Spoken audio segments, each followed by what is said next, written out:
नमस्कार, मैं इंद्रजीत पाल गिरमिटिया चैनल में आपका स्वागत है।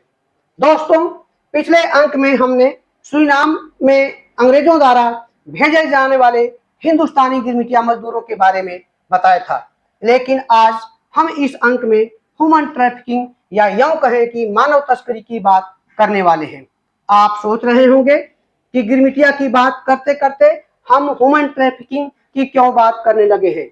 तो बता दें कि जब से अमेरिका की ट्रंप सरकार ने अपने यहाँ से अवैध अप्रवासियों को उनके देशों में अपराधियों की तरह हाथों और पांवों में बेड़ियां डालकर जंजीरों से बांधकर भेजने का सिलसिला शुरू किया है, तब से यह मामला विवादों में बना हुआ है, जिसका प्रभाव भारतीयों पर भी पड़ा है और अमेरिका ने ऐसे भारतीयों को भेजना भी शुरू कर दिया है। तो दोस्तों, बता दें कि आज हम अमेरिका में ह्यूमन ट्रैफिकिंग अथवा मानव तस्करी के इतिहास को विस्तार से समझने का प्रयास करने वाले हैं, जिसका मामला भी अतीत में गिरमिटिया प्रथा से जुड़ा हुआ है।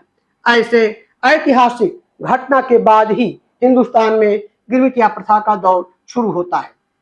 यूरोपीय गोरों ने अमेरिका में ह्यूमन ट्रैफिकिंग के लिए जो रास्ता अपनाया था, लगभग उसी रास्ते पर चलते हुए हिंदुस्तानियों को भी गिरमिटिया बनाया गया। दोस्तों, ह्यूमन ट्रैफिकिंग या जिसे मानव तस्करी का व्यापार भी कहा जाता है, इसकी शुरुआत भी अमेरिका में हुई, जो अमेरिका आज अवैध अप्रवासियों को लेकर हाय तौबा मचाए हुए है। संयोग यह है कि अमेरिका की सत्ता किसी कलड़ के हाथ में नहीं है। दोस्तों, आज अमेरिका में जो अवैध अप्रवासियों को लेकर मामला उठ खड़ा हुआ है, उसका संबंध सीधे सीधे मानव तस्करी के उस तरह के व्यापार से तो नहीं जुड़ता जैसे 500 साल पहले अमेरिकी गोरे लोगों ने अश्वेत लोगों के साथ किया था।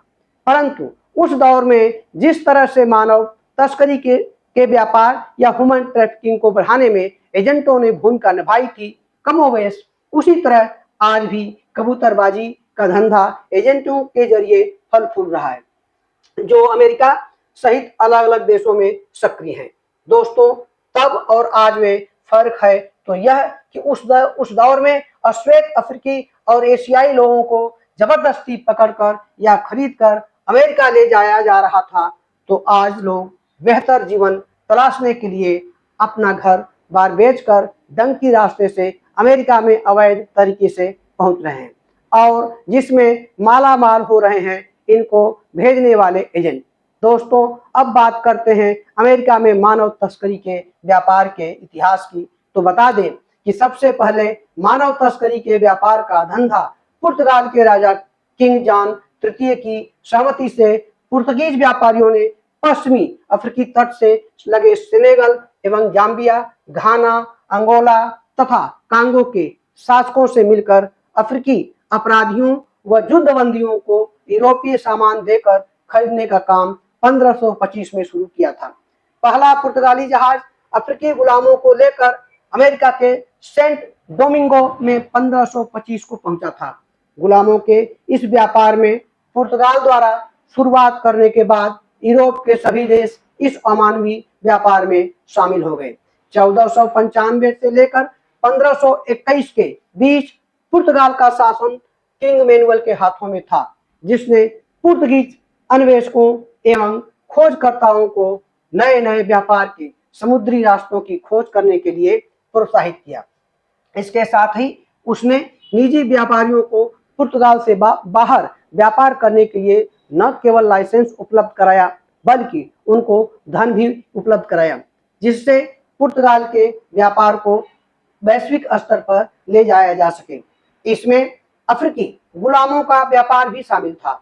किंग मैनुअल के बाद पुर्तगाल का शासन 1521 से लेकर 1557 के बीच किंग जाओ तृतीय ने संभाला, जिसने अपने पूर्ववर्तीय राजा के नक्शे कदम पर चलते हुए अटलांटिक महासागर पार गुलामों के व्यापार को बढ़ाने के लिए और अधिक पुर्तगीज व्यापारियों को लाइसेंस देने का निर्णय लिया। उसके शासनकाल में पश्चिम अफ्रीका से अमेरिका के लिए गुलाम व्यापार का रास्ता काफी मजबूत हुआ। किंग जाओ के शासनकाल में विशेष तौर पर ब्राजील और स्पेनिश कैरिबियाई द्वीप समूह में बड़ी संख्या में अफ्रीकी गुलामों को पहुंचाया गया। दोस्तों 1525 तक पुर्तगालियों का गुलाम व्यापार प्रमुख रूप से पश्चिमी अफ्रीकी तट के आसपास के देशों सेनेगल एवं जाम्बिया, घाना, अंगोला तथा कांगो में सक्रिय था। पुर्तगालियों ने समुद्र तट के पास रहने वाले अफ्रीकी निवासियों को जबरन पकड़कर गुलाम बनाकर जहाजों पर लादकर अमेरिका ले गए। दोस्तों सेनेगल और जाम्बिया पहला देश था जिसके नागरिकों को पुर्तगाली व्यापारियों ने अपना पहला शिकार बनाया और उन्होंने स्थानीय संघर्षों अथवा छापे में पकड़े गए अफ्रीकियों को तत्कालीन शासक बुर्बा जोलोफ को यूरोपीय सामान के बदले खरीदा और गुलाम बनाकर अमेरिका लेकर गए। दोस्तों पुर्तगालियों ने घाना के इल्मिना में प्रारंभ में 1482 में सोने का व्यापार करने के लिए एक किला स्थापित किया, परंतु उस किले का जल्दी ही प्रयोग उन्होंने अफ्रीकी गुलाम का व्यापार केंद्र बनाने में कर दिया। इसी तरह पुर्तगालियों ने कांगो के राजा मानिकिंगो से गठबंधन कर बंदूक के कपड़े तथा शराब के बदले युद्धबंदियों तथा अपराधियों को गुलाम बनाकर अमेरिका ले जाने में मदद की। दोस्तों अब बात करते हैं कि ह्यूमन ट्रैफिकिंग या मानव तस्करी की परिभाषा क्या है या इसे किस रूप में परिभाषित किया जा सकता है।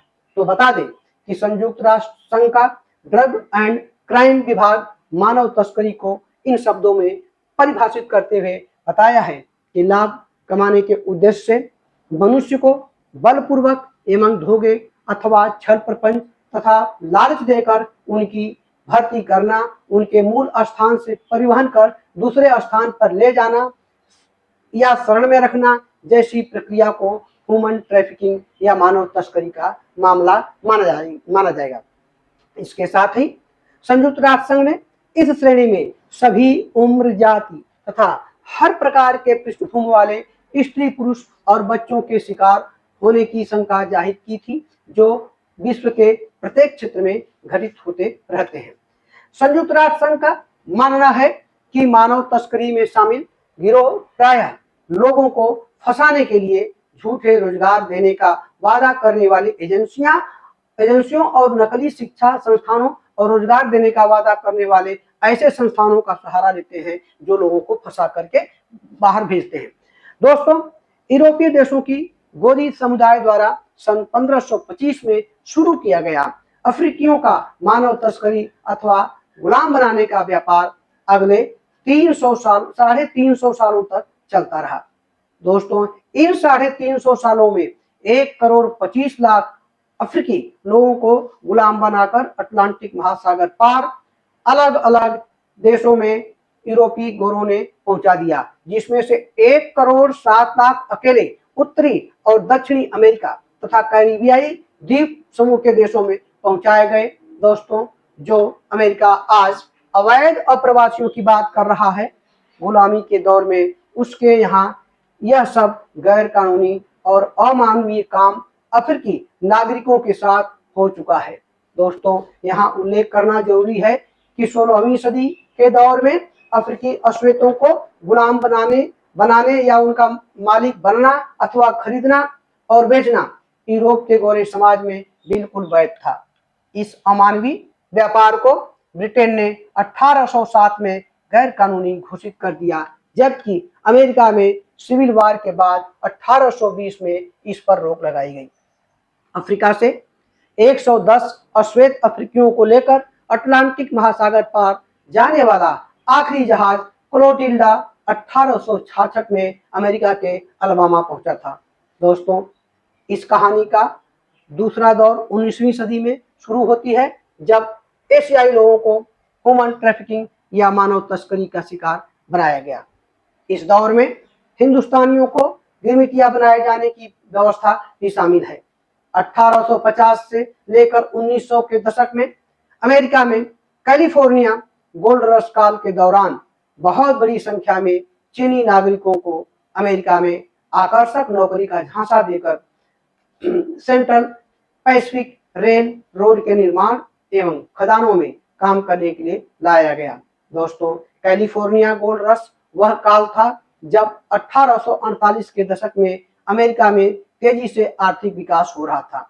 और इसी दौर में कैलिफोर्निया के कोलोमा में अमेरिकन नदी के पास सुतार मिल, जो कि एक लकड़ी चीरने की आरा मिल थी, जिसका मालिक एक स्वीडिश नागरिक जॉन सुतार था। उसी आरा मिल में काम करने वाले जेम्स डब्ल्यू मार्शल ने आरा मिल के पास ही 24 जनवरी 1848 को पहली बार सोने की खोज की थी। इस तरह सोने की खोज ने कैलिफोर्निया गोल्ड रश को जन्म दिया, जिसके कारण दुनिया भर के लोग जल्दी से जल्दी धनी बनने के चक्कर में अमेरिका के कैलिफोर्निया भागे दौड़े आ रहे थे। इस दौरान बड़ी संख्या में चीनी नागरिकों को बहकाकर फुसलाकर सोने की खानों में काम करने के लिए लाया गया था। इसलिए इस काल को कैलिफोर्निया गोल्ड रश पीरियड कहा जाता है। दोस्तों, कैलिफोर्निया गोल्ड रश के दौर में चीनी नागरिकों को अमेरिका ले जाने का जो सिलसिला शुरू हुआ था, उसके बाद 1880 के दशक के आते आते अमेरिका के कैलिफोर्निया में पुरुष चीनियों की संख्या बढ़कर 95% हो गई, जिसके कारण कैलिफोर्निया में एक नई समस्या पैदा हो गई। चीनी महिलाओं की कमी के कारण कैलिफोर्निया में चीनी महिलाओं के अवैध तस्करी का व्यापार बढ़ने लगा, जिनको चीनियों का आपराधिक समूह, जिन्हें उस समय टोंग कहा जाता था, चीन से अमेरिका लेकर आता था और अमेरिका लाकर इन चीनी महिलाओं को दासी बनाकर वेश्यावृत्ति के दलदल में धकेल देता था। इस दुराचार को रोकने के लिए अमेरिका ने 1875 में द पेज एक्ट ऑफ 1875 नामक कानून बनाकर वेश्यावृत्ति के लिए आने वाली चीनी महिलाओं के अवैध रूप से अमेरिका में प्रवेश पर पूर्ण रूप से प्रतिबंध लगा दिया। दोस्तों, जो अमेरिका मानव तस्करी का सबसे बड़ा केंद्र बना हुआ था, वह आज अवैध अप्रवासियों को रोकने में लगा हुआ है और उन्हें अमेरिका से डिपोर्ट करने का काम कर रहा है, जबकि उसका अतीत मानव तस्करी के अवैध व्यापार की काली स्याही से रंगा हुआ है। दोस्तों, आज के लिए बस इतना ही। फिर मिलते हैं अगले अंक में मानव अपराध से जुड़ी किसी और घटना के साथ। तब तक के लिए नमस्कार।